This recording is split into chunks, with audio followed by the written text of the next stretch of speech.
Chittagong customs হাউসের নতুন রাজস্ব আদায়ের লক্ষ্যমাত্রা নিয়ে ক্ষোভ জানিয়েছেন চট্টগ্রামের ব্যবসায়ীরা। চট্টগ্রাম চেম্বারের নেতারা জানান, ব্যবসায়ীদের সঙ্গে কোনো ধরনের আলোচনা না করেই নতুন রাজস্ব ঠিক করা হয়েছে। এটা অনেক ক্ষেত্রেই বাস্তবসম্মত নয়। এবার চট্টগ্রাম কাস্টমস হাউসের জন্য চলতি অর্থ বছরে 1,32,435 কোটি টাকা রাজস্ব আদায়ের লক্ষ্যমাত্রা নির্ধারণ করেছে এনবিআর। সাইফুল ইসলাম শিল্পীর তথ্য এবং ছবি নিয়ে রিপোর্ট। দেশের সবচেয়ে বড় রাজস্ব আদায়কারী প্রতিষ্ঠান চট্টগ্রাম কাস্টমস হাউস নতুন অর্থ বছরে বন্দর দিয়ে আমদানি পণ্য থেকে শুল্ক, ভ্যাট ও সম্পূরক শুল্ক মিলিয়ে 1,32,435 কোটি টাকা রাজস্ব আদায়ের লক্ষ্যমাত্রা দিয়েছে এনবিআর।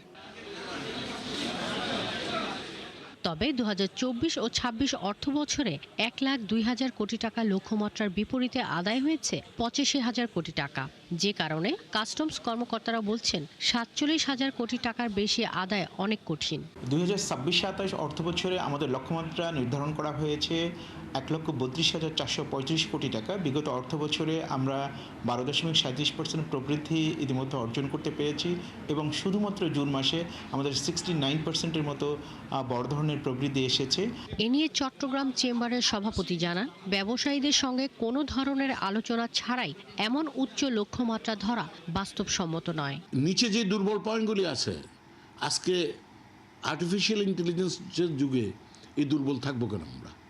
আমরা we can make it positive.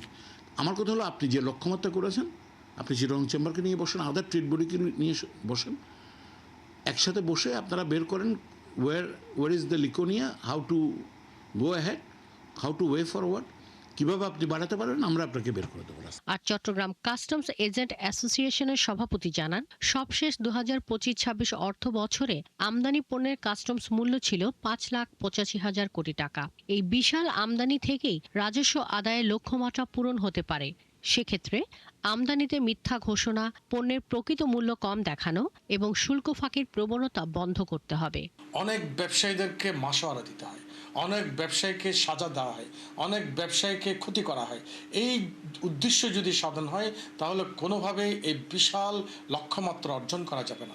এই লক্ষ্যমাত্রা অর্জনের পিছনে আমাদেরকে সহনশীল হতে হবে, আমাদেরকে পজিটিভ হতে হবে, আমাদেরকে বাস্তবমুখী হতে হবে। চলতি অর্থ বছরে এনবিআর চট্টগ্রাম, ঢাকা সহ সকল কাস্টমস হাউস ও 18টি বিভাগে সর্বমোট 1,80,597 কোটি টাকা রাজস্ব আদায়ের লক্ষ্যমাত্রা নির্ধারণ করে দিয়েছে।